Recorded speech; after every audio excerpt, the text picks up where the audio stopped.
Vassilissa la très belle, conte russe. Il était une fois, dans un certain pays, un certain royaume, un marchand qui avait une petite fille du nom de Vassilissa. L'enfant était si belle et si gracieuse que rapidement on l'appela Vassilissa la très belle. Mais sa mère mourut lorsqu'elle avait 8 ans.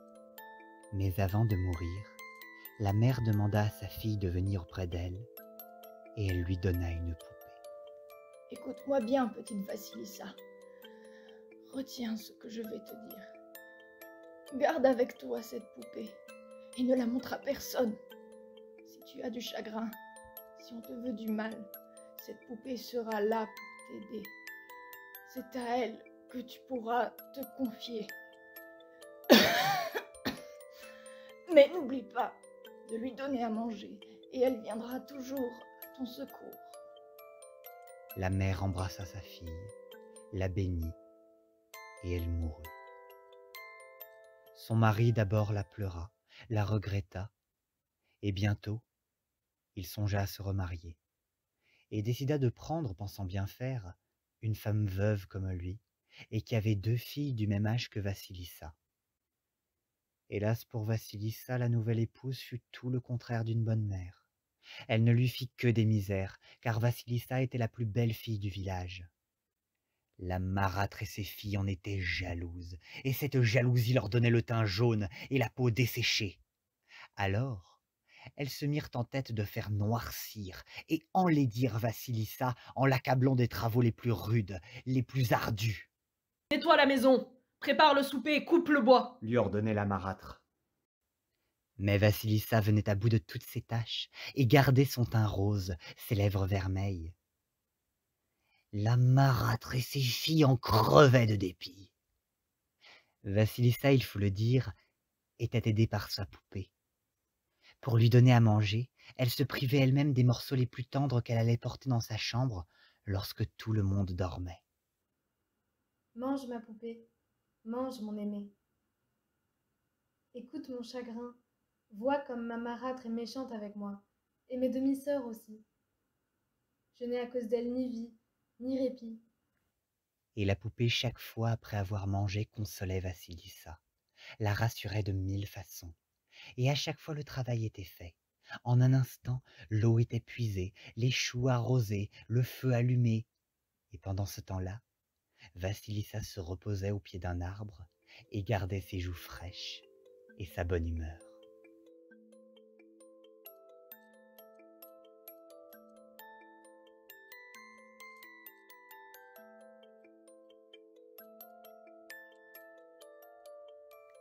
Passent les étés, passent les années. Vassilissa a grandi. Elle est devenue une très jolie jeune fille. Tous les garçons du village veulent l'épouser, mais la marâtre refuse. Elle veut d'abord marier ses filles, car elles sont les aînées. Un jour, le père de Vassilissa dut partir pour un long voyage afin de vendre ses produits.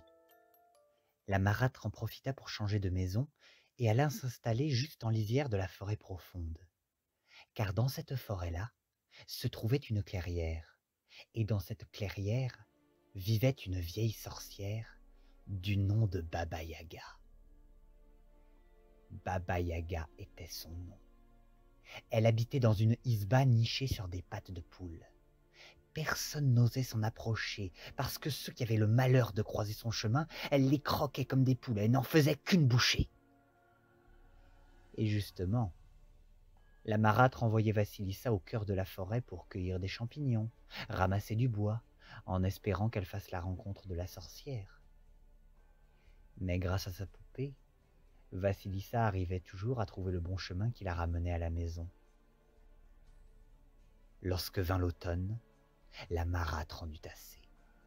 Et voilà ce qu'elle inventa un soir de grand froid. Elle donna aux 3 filles du travail à finir. L'une d'elles devait broder, l'autre tricoter, Vassilissa devait raccommoder. Puis elle alla se coucher en ne laissant allumer qu'une petite chandelle. Une des filles se leva et, sans montrer qu'elle le fit exprès, renversa la chandelle qui s'éteignit. Quel malheur! La chandelle s'est éteinte. Comment finir notre ouvrage? Je crois qu'il faut aller demander du feu à Baba Yaga dans la clairière. Qui va y aller? Pas moi. dit la dentelière, Avec mes épingles, j'y vois clair. Ni moi. dit la tricoteuse. Mes aiguilles brillent, j'y vois bien. Ce fut donc à Vassilissa d'y aller. Pauvre Vassilissa. Elle courut dans sa chambre et donna immédiatement à manger à sa poupée. Mange, ma poupée, mange, mon aimé, et vois mon chagrin. Mes méchantes sœurs m'envoient chez Baba Yaga, et je sais bien qu'elle va me dévorer. Les yeux de la poupée se mirent à briller, et doucement elle lui parla, lui expliquant qu'aucun mal ne pouvait lui arriver tant qu'elle la gardait près d'elle. Vassilissa mit la poupée dans sa poche et s'en alla dans la forêt profonde.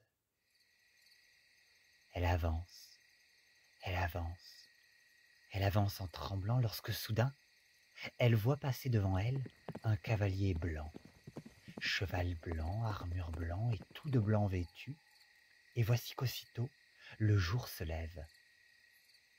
Elle marche encore, encore, et voit soudain passer devant elle un deuxième cavalier, tout de rouge vêtu. Cheval rouge, armure rouge, et voici qu'aussitôt elle aperçoit le soleil haut dans le ciel. Elle avance encore, marche toute une nuit, tout un jour, et le soir, elle atteignit la clairière où vivait Baba Yaga. Là, elle vit la cabane sur les pattes de poule et un jardin entouré d'une clôture. Et sur chaque pied de la clôture était enfoncé un crâne avec ses yeux creux et partout des ossements, des carcasses en désordre. Vassilissa tremblait comme une feuille, lorsque soudain passe un autre cavalier, mais noir, visage noir, cheval noir, armure noire et tout de noir vêtu, et ce cavalier disparaît sous la terre au milieu de la clairière. C'est alors que la nuit tomba. Mais l'obscurité ne dura pas, car aussitôt, les yeux des crânes posés sur la clôture s'allumèrent et illuminèrent la clairière. Vassilissa était si effrayée qu'elle ne se décidait pas de fuir. Un bruit épouvantable se fit alors entendre.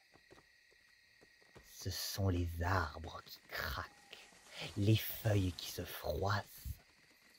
C'est Baba Yaga qui rentre. Baba Yaga dans son mortier. Avec un pilon, elle cravache, avec le balai, elle efface ses traces. Tiens, tiens, ça sent la chair fraîche.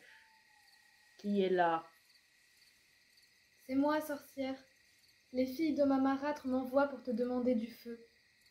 Ah, je les connais, celles-là. Dans ce cas, tu vas rester ici et tu devras me servir. Si tu fais bien ton travail, je te donnerai du feu. Sinon, je te dévorerai. Elle se tourna alors vers sa cabane et cria. Bougez, ferrure, glissez, serrure. Et toi, portail, ouvre-toi grand. Vassilissa suivit la sorcière en tremblant. Baba Yaga aussitôt s'est mise à table et lui donna des ordres. Apporte-moi vite à manger, tout ce qui est dans le four, et vite, j'ai faim, grand faim. Vassilissa alluma le feu et courut de la cave au grenier, servit à la sorcière un repas pour au moins 17 personnes. Pâtés et rôtis, tartes et tourtes, jambons et soupes. Elle tira du cellier, de la bière, de l'hydromel, de l'eau de vie, de la bière, du vin, et lorsque Baba Yaga eut tout mangé, tout bu, tout avalé, elle ne laissa à Vassilissa qu'un crouton de pain et une couenne, un morceau de jambon grillé. Demain, lorsque je serai parti, tu balayeras la cour, tu nettoieras la maison, tu prépareras le dîner et tu trieras un plein seau de blé, grain par grain. Et si le travail n'est pas fait, gare à toi, gare à tes os, je n'en ferai qu'une bouchée. Maintenant, je m'en vais au lit.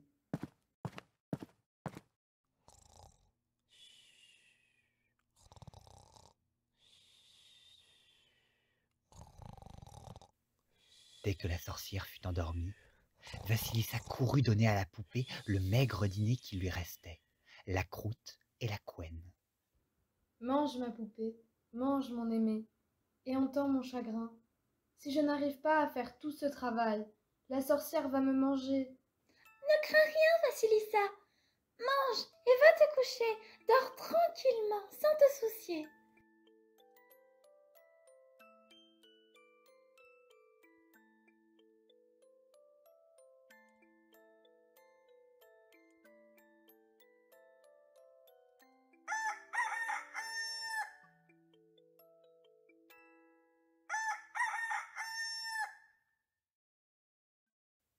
petit matin, quand Vassilissa se réveilla, elle vit que Baba Yaga était déjà debout. Le jour se levait et le cavalier blanc passait. Baba Yaga appela alors son mortier qui arriva en bondissant et hop, la voilà partie. Passe le cavalier rouge et le soleil est en haut dans le ciel. Vassilissa vit alors que dans la maison tout était rangé, tout nettoyé, tout le travail était fait. Merci, poupée chérie. Tu m'as sauvé la vie. Tu n'as plus que le dîner à préparer. Puis va te reposer à ton aise. Le soir tombant, Vassilissa mit la table. Bientôt, le cavalier noir passa et la nuit tomba. Les yeux des crânes s'étaient allumés, on entendit les branches craquer, les feuilles crisser. C'est Baba Yaga qui venait d'arriver. Vassilissa sortit alors à sa rencontre. « Le travail est-il fait » demanda Baba Yaga. Vois par toi-même, grand-mère. Répondit la jeune fille. Baba Yaga inspecta tout, regarda dans tous les recoins, ne trouva rien à redire. « Bon, ça peut aller. » Puis elle cria. « Fidèles serviteurs, mes amis de cour, venez moudre mon blé. » Alors, Vassilissa vit 3 paires de bras immenses qui attrapèrent le grain et l'emmenèrent hors de sa vue. Baba Yaga dîna et se coucha en disant « Demain, en plus de tout ce que tu as fait aujourd'hui, tu vas trier un boisseau de graines de pavot. De la terre s'y est mêlée. Tâche qu'il n'en reste pas une trace, sinon je te dévorerai. » Le lendemain, Baba Yaga partit et Vassilissa utilisa sa poupée, et l'ouvrage fut fini en un claquement de doigts. À son retour, Baba Yaga inspecta tout, regarda dans tous les recoins, ne trouva rien à redire. Puis, elle se tourna vers sa maison et cria « Fidèles serviteurs, mes amis de cour, venez presser l'huile de mes graines de pavot. » 3 paires de bras apparurent alors et emportèrent les graines hors de la vue de Vassilissa. Baba Yaga dîna et se coucha en disant « Demain, en plus de tout ce que tu as fait hier et aujourd'hui, tu devras utiliser mes 2 taureaux rugissants pour récolter les truffes avec la charrue. Et s'il en manque ne serait-ce qu'une, je te dévorerai. » Mais lorsqu'elle revint le soir, le travail était de nouveau accompli. Cette nuit-là, alors que Vassilissa donnait à manger à la sorcière, cette dernière la regarda et lui demanda « Pourquoi ne dis-tu rien? Tu es là comme une muette. » C'est que je n'ose pas, sorcière. Mais si tu le permets, je voudrais bien te demander quelque chose. « Demande, mais toute question n'est pas bonne à poser. D'en savoir trop long, on vieillit trop vite. » Je voudrais que tu m'expliques ce que j'ai vu, sorcière. En venant chez toi, un cavalier blanc m'a croisé. Qui est-il? C'est le jour, mon jour clair. répondit Baba Yaga. Après ça, j'ai vu un cavalier tout rouge. Qui est-ce? C'est le soleil, mon soleil ardent. Et puis j'ai vu un cavalier tout noir. Qui est-ce? C'est ma nuit, ma sombre nuit. Répondit Baba Yaga. Tous 3 sont mes serviteurs fidèles. Vassilissa se tut, inclina la tête, et Baba Yaga lui demanda aussitôt. Eh bien, tu ne me poses plus de questions? J'en sais bien suffisamment pour moi, sorcière. Tu l'as dit toi-même. À trop savoir, on vieillit vite. C'est bien. Approuva Baba Yaga. Tu interroges sur ce que tu as vu dehors, pas sur ce qui se passe dedans. Et maintenant, c'est à mon tour de te poser une question. Comment arrives-tu à faire tout le travail que je te donne? Je le fais avec l'aide de ma mère et avec sa bénédiction. Dans ce cas, sors d'ici, fille bénite. Je n'ai que faire de gens comme toi. Mais je tiens toujours parole. Emporte ce crâne, puisque tu es venu chercher du feu. Elle décrocha alors un des crânes de sa clôture et le donna à Vassilissa qui partit en courant dans la forêt. Les yeux du crâne éclairaient son chemin et ne s'éteignirent qu'à l'aube. Elle chemina toute la journée et vers le soir, lorsqu'elle approcha de sa maison, elle se dit « Depuis le temps, elles ont sûrement trouvé du feu. » Elle voulut jeter le crâne, mais soudain, une voix en sortit. « Porte-moi devant ta marâtre et tes sœurs. » Vassilissa, légèrement inquiète, emporta le crâne dans la maison. En arrivant, elle fut bien étonnée de ne voir aucune lumière, mais plus encore, de voir la marâtre et ses filles l'accueillir avec une grande joie. Depuis son départ, il n'y avait pas eu moyen d'allumer le moindre feu dans la maison. Celui qu'on allumait ne prenait pas, et celui que l'on amenait de chez les voisins s'éteignait. Le tien se gardera peut-être mieux. Vassilissa apporta le crâne dans la maison, et aussitôt les yeux brûlants se fixèrent sur la marâtre et ses filles. Des flammes jaillirent aussitôt et se jetèrent sur elles. Nul n'en réchappa. Elles finirent brûlées, carbonisées. Seule Vassilissa s'en tira sans mal.